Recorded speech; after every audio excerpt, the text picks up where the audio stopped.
तो हम चढ़ करके आ गए, हमारे पास पैरों में शक्ति थी तो हम ऊपर चढ़ करके आ गए। सीढ़ियों ने क्या कर दिया? सुन रहे हो ना?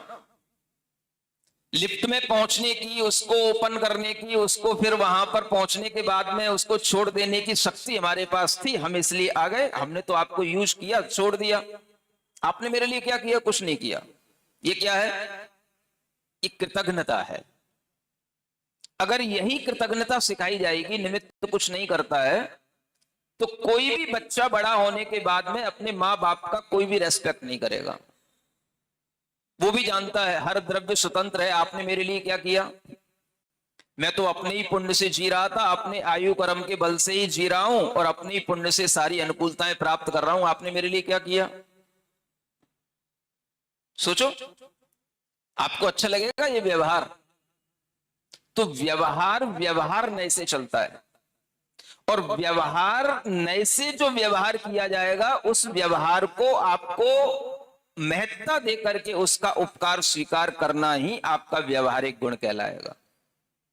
अगर व्यवहार के कार्यों में आप निश्चय घुसेड़ देंगे तो ये आपका मूर्खतापन, उल्टा कार्य कहलाएगा। तो आचार्य कहते हैं कि कोई कोई कार्य ऐसे भी हो जाते हैं जिनमें उपादान ही समर्थ होता है, निमित्त की कोई आवश्यकता नहीं है, लेकिन वो समर्थता तक पहुंचने के लिए निमित्त आपको समर्थ बनाता है। यह भी आपको भूलना नहीं है। समझ आ रहा है? मान लो आपको एक बार क्षयिक सम्यक दर्शन हो गया।